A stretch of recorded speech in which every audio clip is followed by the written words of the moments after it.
Bueno, como dice el título, ahora yo voy a hablar un poquito de lo que es la nutrición de la vaca de cría y cómo puede afectar eso a la performance más adelante que podemos llegar a tener en animales de feedlot. Para que tengan un esquema, un overview de lo que vamos a charlar, primero vamos a dar un poquito de introducción de por qué es esto, después explicar lo que es el desarrollo fetal. Voy a mencionar unos experimentos que se han hecho sobre carencias, no sé si llegaba el puntero, cómo carencias de proteínas afecta este desarrollo fetal, carencia de energía, cómo distintas fuentes de energía o distintos sistemas, y los puse juntos porque a veces es difícil de separar en este caso, y después algunas consideraciones finales. Cuando Juan me pidió que dé la charla, yo le di 3 temas, él me dijo que le parecía que esta podía llegar a ser más importante, y me puso en la sección tambo. Hay muy poco de tambo, dejo una diapositiva al final para ver qué se está haciendo esto en tambo, pero la mayoría está en vacas de cría, un área que, como voy a explicar ahora, me parece que tenemos que meternos un poquito más. Si nosotros empezamos a evaluar lo que es una performance de feedlot, vamos a ver que estos son valores que saqué de varios feedlot de acá de Argentina, en casos que han ido excelente y casos que han ido muy mal. Todos estos rangos son índice de conversión de kilos consumidos para producir 1 kilo de carne. Cuando nosotros vamos como nutricionistas, siempre evaluamos la materia prima, ya sea macro, a ver que esté todo relativamente como esperamos que esté. Llegamos al laboratorio y vemos que tenga la composición nutricional que esperamos.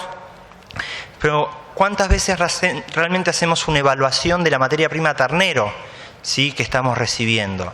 ¿Cómo podemos hacerla antes de comprar el animal? Podemos verlo macro, pero no muy difícilmente podamos hoy con la tecnología hacer un análisis de laboratorio para ver eso.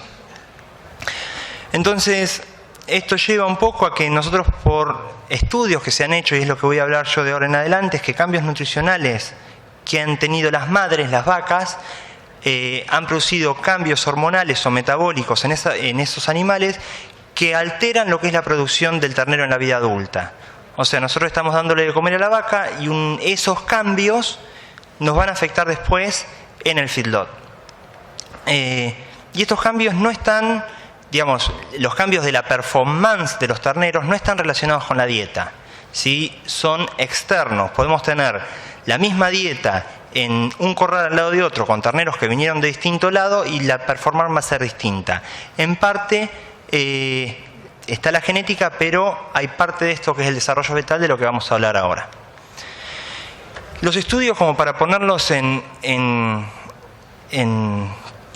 para el que no lee o que no lee del tema, no sabe qué, empezaron con estudios que se han hecho de lo que es la hambruna holandesa. Estos fueron 9 meses que pasaron durante la guerra en Holanda, ¿sí? Desde agosto a septiembre del 44 al 45, donde cada persona, porque estaba encerrado el ingreso de alimento a Holanda, comía entre 580 y 1000 kilocalorías por día. Si nosotros nos fijamos ahora un tachito de comida, normalmente dice que los requerimientos diarios para el promedio de todos nosotros son 2000. O sea que estaban recibiendo la mitad o menos del requerimiento energético de cada persona. Hicieron un estudio retrospectivo que fue publicado el primero en el 76 y vieron que la gente que había entrado al servicio militar eran todos hombres y mujeres, pero entre 19 y 20 años. Si las madres habían recibido la restricción en el último trimestre de gestación, había baja tasa de obesidad. Ellos en su momento decían que era por desarrollo del tejido adiposo que se produce en el último tercio de gestación. Pero si la restricción había sido al principio, ¿sí?, en el primer tercio, lo que había era obesidad, o sea, lo contrario. Según en qué momento de la gestación se había producido esa hambruna, había cambiado los efectos en la población. Esto es porque en ese primer momento, en el primer tercio de la gestación, es cuando se está desarrollando el centro del apetito, entonces como que había habido algún daño en ese momento ahí. Después, y parece que Ravelli, pero no es el mismo, debe ser el hijo, la esposa o el hermano menor, el mismo apellido, pero con distintos estudios. Fíjense, en el 99 siguió la población hasta los 50 años, sí se vio que que las mujeres seguían, o sea, las hijas cuyas madres habían sufrido trastornos nutricionales en el primer tercio seguían obesas. Y los hombres, no era estadísticamente diferente, pero había una tendencia a un sobrepeso. Esto se llamó un cambio epigenético, lo explican. Epi viene del griego sobre y genético de la expresión genética, ¿no es cierto? Y como se define es que son cambios que se producen en la expresión del gen, pero que no afectan el gen. Es los cambios en cómo se expresa. Y se da por dos mecanismos bioquímicos que son la metilación del ADN y la acetilación de histonas. Si se acuerdan los que tuvieron histología en la facultad, que había una eucromatina y otra heterocromatina y que una era más fácil y una era activa, bueno, la epigenética lo que está haciendo es eso. Lo que hace es, cuando hipometila o hipoacetila las histonas, que es la figurita de arriba, disculpen que no señale, el ADN se abre, ¿sí? Está más laxo. Al estar más laxo permite que los factores de transcripción se unan al ADN y el gen se exprese. Cuando hay remodelación se produce una hipermetilación o una hiperacetilación y hace que esa cadena de ADN se compacte. Entonces es mucho más difícil de transcribir el gen. Estos fenómenos todavía no se terminan de entender bien cómo es el mecanismo, qué efecto hace que en la madre pase al feto para que esto pase, pero se ha demostrado que esta epigenética, este desarrollo fetal, está debido por este fenómeno. Entonces ahora vamos a hablar un poquito más, y disculpen que haya ido medio rápido, creo que el que más contento va a estar es Carlos para más o menos mantener los tiempos, pero ahora vamos a hablar de, y lo dije medio rápido para gastar un poco más de tiempo acá en lo que son los experimentos. Cuando empecé a hacer, nosotros en el laboratorio nuestro estamos trabajando en esto, viene de una colega mía de cuando estaba haciendo el doctorado, o sea que yo seguí un poco su trabajo, pero empecé a hacer una revisión bibliográfica y lo traté de separar al estudio principalmente en aquellos que ven, los trabajos que ven diferencias en cantidad de proteínas que reciben las madres, la diferencia de cantidad de energía y distintas fuentes de energía. La mayoría de los estudios están hechos en Estados Unidos y vamos a ver, hay algunas diferencias en lo que pueden llegar a ser sistemas nuestros y cuánto potencial tenemos para crecer o tratar de entender un poco. La mayoría de los tratamientos, salvo una publicación, fueron solo a las madres, ¿sí? O sea, el tratamiento fue a la madre durante la gestación. Después, todos los terneros o terneras nacidas de esas madres siempre mantuvieron la misma dieta, salvo uno de los ejemplos que lo voy a decir. Sí, pero eso hay que considerar que, o sea, que los terneros y terneras, siempre consumiendo lo mismo. Los efectos se deben a lo que le pasó durante la gestación. Al final voy a un poquito algunos cambios metabólicos que sabemos que pasan, como para que vean que esto no es mágico, sino que tiene una explicación biológica. Entonces, con respecto a la proteína, voy a trabajar mencionar tres trabajos, uno de Summers y otro de Larson, que muestran resultados, y uno de Robinson, que los critica bastante a esos resultados. El primero, el de Summers, había un grupo de vacas suplementadas con proteína, y ese grupo suplementado de proteína tenía un 2% más de proteína en la dieta que las control. Y esto lo vamos a hablar en vacas AP de alta proteína y BP de baja proteína. Cuando vemos los terneros, ¿sí? En este trabajo no hay diferencia en el peso inicial de los terneros, pero sí hay diferencia en el peso final. Son más livianos los con baja proteína, tienen una menor ganancia de peso, menor consumo de materia seca, pero a su vez la conversión sigue siendo menor. O sea que los terneros de las vacas con baja proteína, ¿sí? Tienen una peor performance. Los compramos siendo iguales, pero cuando los ponemos en el feedlot nos rinden distintos.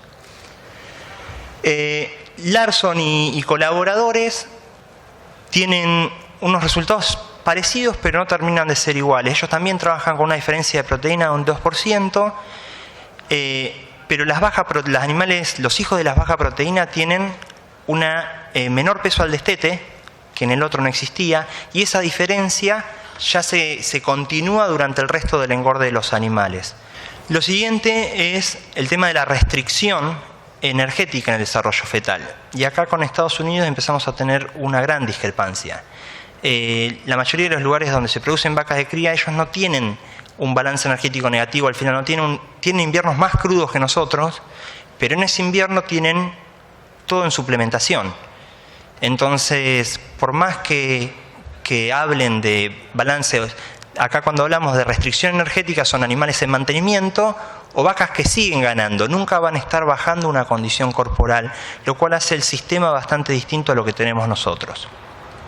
Perdón, y a medida que voy nombrando los resultados están los distintos actores. El primer estudio, que lo comparo en ovino porque es el más llamativo, sí es con una restricción tal cual, donde las ovejas comían el 50% o el 100% de lo recomendado del NRC, y esta restricción alimenticia se da en el segundo tercio de gestación. Si fijamos los resultados, ¿sí? Los animales nacen con el mismo peso, se empiezan a separar hasta el momento del destete, y esa diferencia se mantiene durante el resto del periodo de crecimiento del cordero. Disculpen que no expliqué los ejes, tenemos el peso corporal en Y, la edad del cordero en semanas en Y, el punto negro serían los animales de las ovejas control, hijos de las control, y acá tenemos los hijos de las restringidas. Entonces acá estamos viendo cómo los corderos, hijos de madres que sufrieron, serían más eficientes en el momento de ganancia, lo cual desde el punto de vista evolutivo tendría bastante sentido. Ahora, cuando se trató de extrapolar eso en ovinos, sí, hay dos estudios realizados por Long y colaboradores, donde las restricciones o la cantidad de energía entre un 30 y un 70% menos, y no hubo diferencias tan graves en la progenie. Las diferencias desde el punto de vista metodológico es que no solo la restricción fue en el primero, sino en el primero y segundo tercio de gestación. Eso puede ser que esté afectando de alguna forma que los animales sean más eficientes, pero como las madres venían con menor condición corporal, como decía Robinson, haya factores confundidos. No sé, esto lo estoy poniendo a posibles razones de las diferencias con ovinos. Otro, son distintas especies, se pueden comportar tranquilamente distinto, también es válido. Lo que sí, esto no explica lo que nosotros tenemos en los sistemas nuestros, donde de pronto la vaca está en el último tercio de gestación en invierno, y ahí, si tuvimos reservas, bien, pero si no, hay pérdidas de condición corporal. Entonces, para eso, hay uno de los que trabajos encontré, esto es, y disculpen la falta de seriedad en la presentación, esto es un resumen de un congreso en Estados Unidos. Los que han leído son un resumen que presenta en 250 palabras todos los resultados de un estudio con una tabla. O sea, es bastante difícil tratar de entender mucho de cómo lo hicieron y cómo llegaron a eso, así que vamos a presentar algunos de los valores. Lo que tenían era campo natural suplementado con un concentrado energético proteico, no explica cuál era, y la suplementación era una tasa de 1,8 kilos de materia seca o 1,2. La recría después, ni bien nacieron, se fueron destetados los terneros, hubo un periodo de recría donde esos animales, y este es el único donde cambia un poco también el tratamiento en los terneros que le había dicho al principio, eran o restringidas o alimentadas restringidamente o ad libitum. Lo menciono en la tabla, pero los animales que comían 1,8, ¿sí? Suplementados como 1,8 estaban en mantenimiento, y los que estaban con una suplementación de 1,2 kilos estaban en un balance energético levemente negativo. Cuando nosotros evaluamos, si fijen el valor de P, tenemos una interacción entre el efecto del tratamiento a la madre y el tratamiento al ternero. Y el valor más alto, fíjense que letras superíndices distintos significan que son resultados distintos. Por lo que muestra el resumen, son los hijos de las vacas en balance energético negativo que sufrieron una restricción, son los que mayor ganancia diaria de peso tienen durante el periodo de engorde. Ahora, esto no sabemos si es por un efecto de la programación fetal o del desarrollo fetal o el imprinting, o que esos animales a lo mejor estaban bien y tienen una eficiencia en sí energética al tener un tamaño del tracto gastrointestinal menor y son más eficientes. Como es una presentación en un congreso, hay mucho de la discusión de los por qué y cómo se hizo la metodología que no quedan claros, entonces es bastante difícil de entender. Algo parecido, pero sin la interacción con los terneros, fue por Underwood y colaboradores, donde vemos vacas en pastizal natural que tenían un balance energético positivo y pastizal natural mejorado, que los animales ganaron más, o sea que no están en lo que estamos nosotros de balance energético negativo. Si vemos para lo que es peso al nacimiento es el mismo, eso es importante, pero para peso al destete, peso de terminación, ganancia de peso y el espesor de grasa dorsal, todos los animales hijos de las vacas que comían mejor tienen mejor performance. En parte esto parecería distinto al resultado anterior. Ahora, si nosotros sacamos lo que era restringido y usamos mantenimiento control y mantenimiento, digamos, los animales control, tanto sea de las vacas comiendo mantenimiento, balance energético negativo, los resultados son los mismos, como que no tendríamos en este caso este fenómeno de programación fetal. Bueno, acá queda una gran duda y esto es una de las cosas que estamos discutiendo con la gente en el laboratorio, es cómo hacemos nosotros para sacar los cambios en la condición corporal de la madre para realmente ver si es efecto de la madre o si es efecto, si es efecto de la nutrición durante la gestación o si es efecto posterior por mala calidad de la madre. Parte es medir producción de leche, no es tan fácil en rodeos de cría, se puede hacer, pero bueno, eso es una de las cuestiones que tenemos que tratar de separar, no confundir efectos. Otra cosa por lo que mostraba uno de los trabajos, las interacciones son importantes. Bueno, ¿cómo vamos a criar nosotros nuestros terneros? ¿Van a ir a campo o van a ir a feedlot? ¿Van a estar ad libitum o en restricción? Porque eso puede llegar a plantear mucho el cómo entendamos la biología. Lo otro es realmente qué está pasando en los sistemas argentinos. Acá yo estoy haciendo más preguntas de las realmente soluciones que estoy dando y a lo mejor para después se da la discusión de que también nos ayuden a nosotros hacia dónde podríamos ir con todo esto. Ahora voy a nombrar 3 estudios con respecto a la fuente de energía, o sea que los animales reciben la misma dietas isoenergéticas o relativamente isoenergéticas, pero lo que cambia es la fuente de todo esto.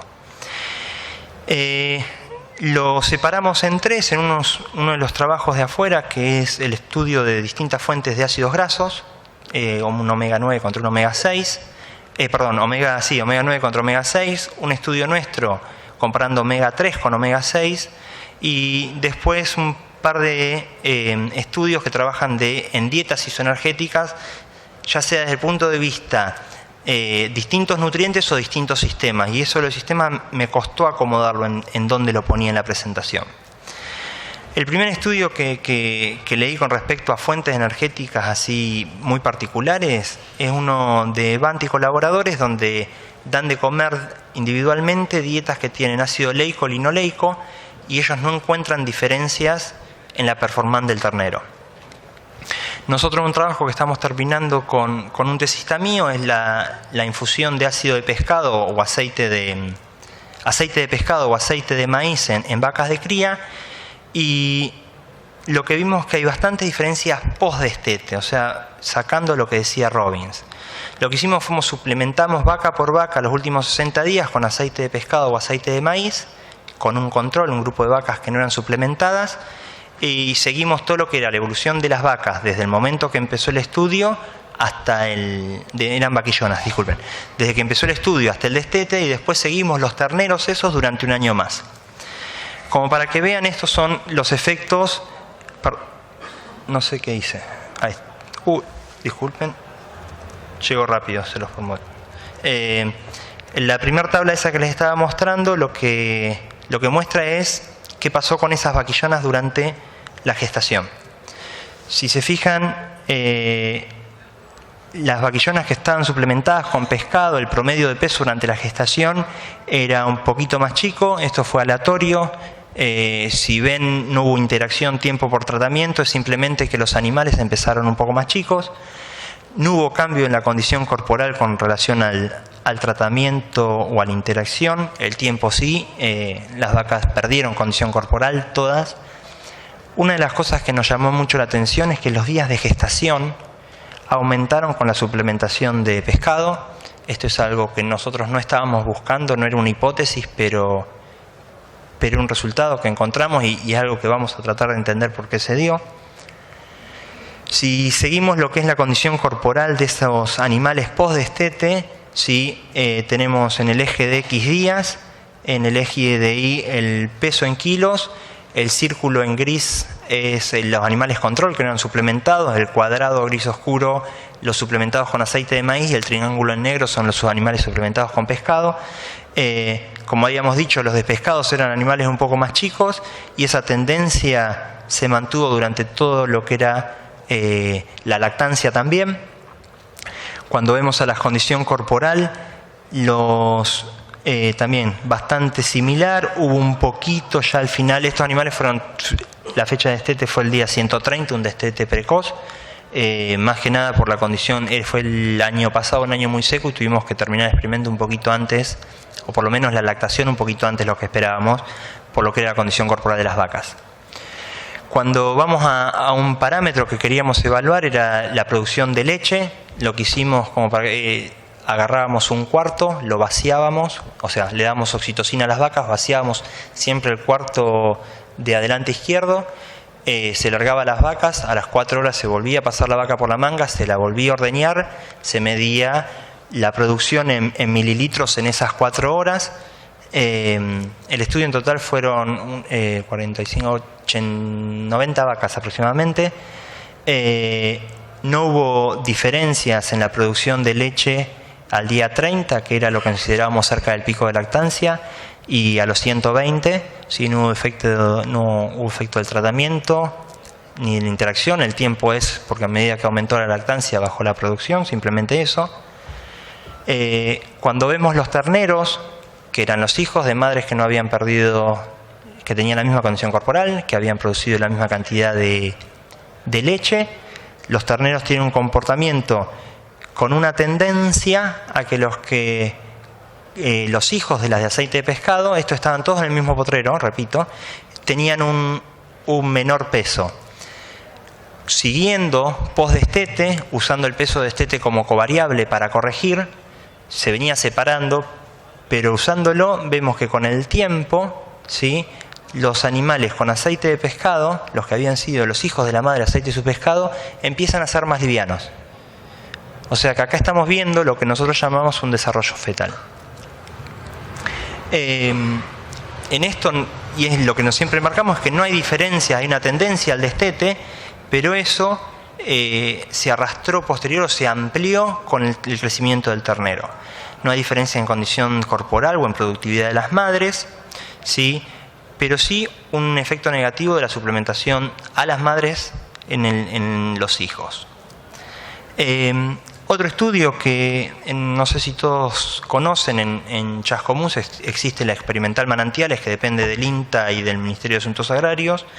Ellos hace mucho tiempo vienen trabajando la forma de intensificar los sistemas de cría y ya vienen con 10 años de comparar un sistema intensivo como un semi-intensivo. Ellos llaman el sistema intensivo aquel que puede mantener dos equivalentes vacas por hectárea, y el semi-intensivo el que puede mantener entre 1,5 y una equivalente vaca por hectárea. El objetivo de ello es siempre mantener 1,5, el tema es que a veces por cuestiones climáticas no llegan. Para esto lo manejan tratando de que los animales mantengan siempre la misma condición corporal. Lo que cambian es la cantidad y tipo de alimento. En intensivo, o sea que son dietas muy distintas en este caso. Si pensemos que el animal, si mantiene una condición corporal similar, no debería estar cambiando el balance energético. Pero en el intensivo trabajan con pasturas implantadas, con verdeos de invierno y silo autoconsumo, o sea que es una dieta bastante rica, por así decirlo, para lo que es una vaca de cría.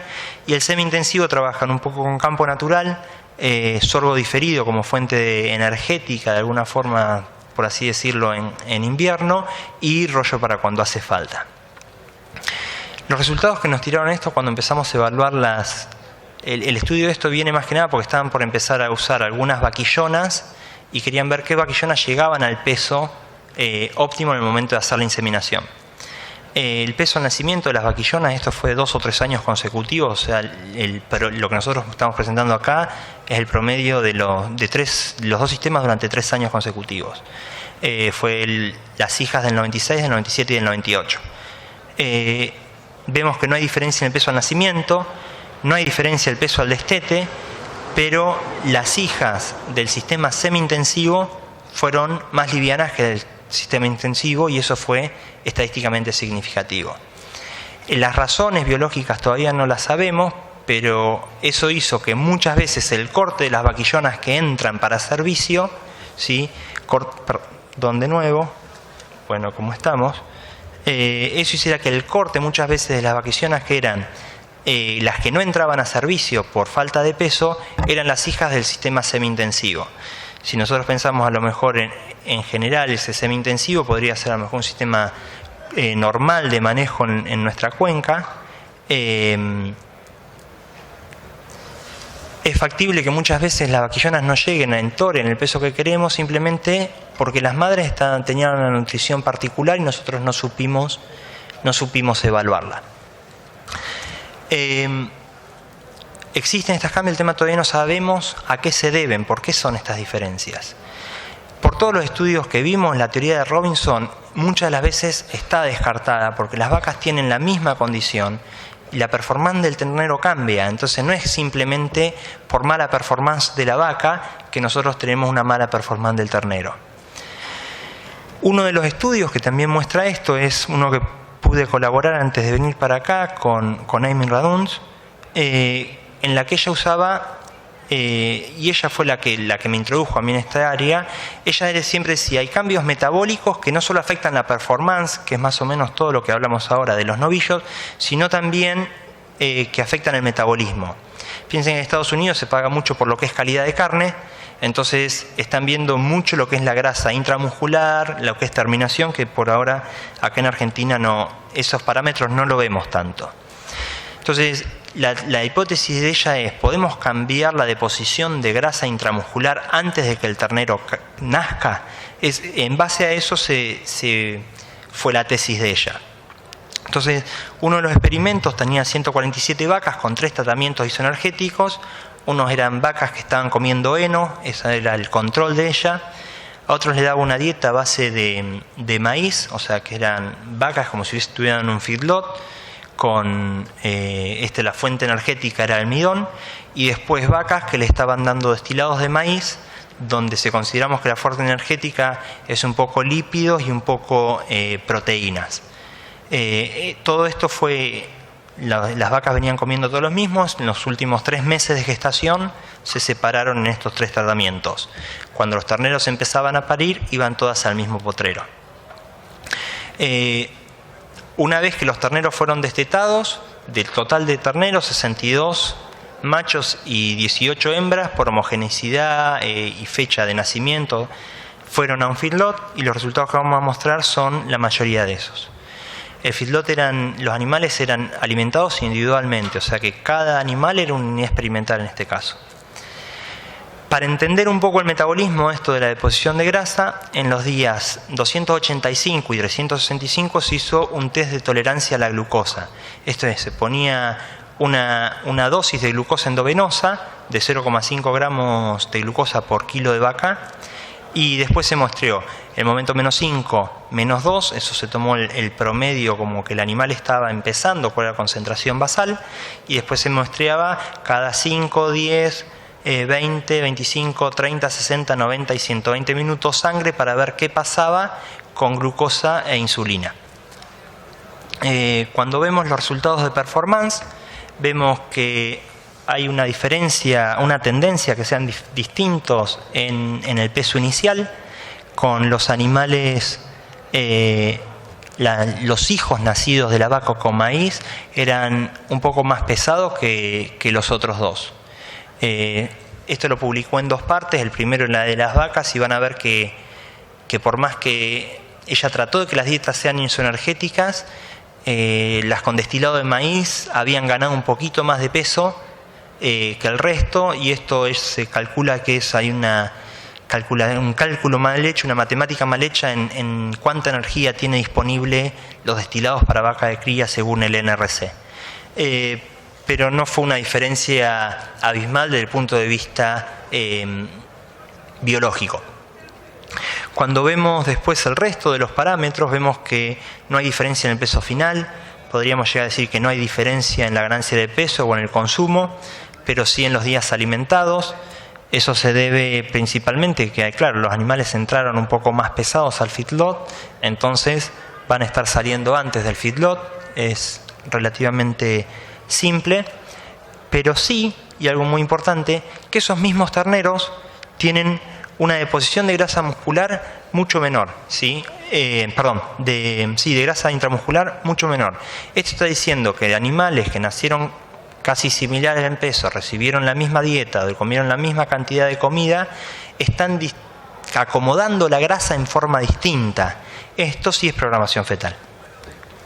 Cuando los resultados del el ensayo de la tolerancia, el test de tolerancia a la glucosa, vemos que esta es la concentración de glucosa, el tiempo relativo del bolo. ¿Sí? Vemos que no hay diferencias significativas en la glucosa, lo cual desde el punto de vista metabólico a nosotros nos deja tranquilo porque sabemos que hay algo que está regulando esto y es la concentración de insulina. Ahora, lo que sí vemos es que en los animales con hijos de las vacas que habían sido alimentados destilado, necesita aumentar más la concentración de insulina para mantener la glucemia. Es como que hay una insensibilidad a la insulina, como que estaríamos comparándolo con un diabetes tipo 2 en humano, por así decirlo. Lamentablemente, lo que estábamos esperando cuando Amy hizo eso es que este animal en realidad sea el que tiene menor cantidad de grasa intramuscular, como que estaría asociado el metabolismo de la glucosa con el tejido adiposo, pero estos resultados no le explicaron eso. Explican que hay diferencia en cómo se comporta la insulina, hay diferencia en cómo se comporta la grasa, pero no se saben las razones metabólicas de cuál es la asociación entre ellos todavía. Entonces, como conclusiones de estos trabajos energéticos, vamos a decir que existe esto, que como alimentamos a la madre va a influenciar a los terneros. Dietas, por más que pensemos que están isoenergéticas y las vacas están cubriendo los requerimientos, vamos a estar cambiando el metabolismo, ya sea por sensibilidad a la insulina, como en el caso de o por otras razones que todavía no conocemos.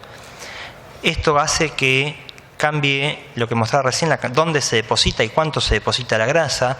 Hoy por hoy no es una forma no hay una tipificación acá, pero no sabemos lo que va a pasar en 5, 10, 15 años en Argentina. Y como conclusiones generales, y esto a lo mejor nosotros como nutricionistas tenemos que empezar a meternos en los campos de cría. Todos sabemos que es difícil asesorar a un productor de cría, que siempre busca la baja tecnología. El tema es que nosotros estamos comprando ese ternero y eso va a influenciar en lo que pasa después. Y la culpa, si el ternero funciona mal en el feedlot, es del nutricionista. No importa que el ternero haya venido de una mala calidad por programación fetal. Entonces, a lo mejor una forma de estar seguros que nosotros estamos haciendo las cosas bien en el feedlot es empezar a controlar lo que está pasando antes. La otra forma, si no podemos asesorar al productor de cría, es tratar de ver dónde viene y tomar algunos parámetros generales. El primero es que si sabemos que esas vacas tuvieron una baja concentración de proteína durante el último tercio de gestación, seguro los terneros van a tener una performance peor. Es así. Todos los trabajos con proteína van a eso. Entonces, a lo mejor vamos a asesorar que den un poquito una fuente proteica. No tenemos que decir que den harina de soja, pero sí algo de nitrógeno en esas dietas. Con sistemas pastoriles y restricciones, de nuevo, hay muy poco y los resultados son bastante distintos. O sea que tendríamos que nosotros estudiar un poco más eso.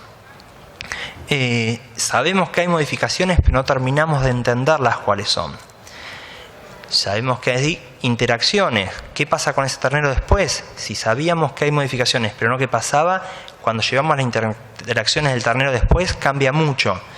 Le estoy tirando más no sabidos que sabidos, Pero bueno, creo que de acá a lo mejor 10 años nos encontramos de nuevo y yo se los podría listar algún tipo de receta, por así decirlo, un poquito más acomodado. Ahora estamos en la sección de tambo y vamos a hablar un poquito de eso. No hay ningún trabajo que hable de la programación fetal en vacas de tambo. Ninguno. Entonces, sabemos qué pasa, por lo que vemos en vaca de cría, por lo que vemos en oveja. Conociendo un poco de biología, decir que no va a pasar en vaca de tambo es ridículo. Ahora el tema es, ¿qué es lo que está pasando?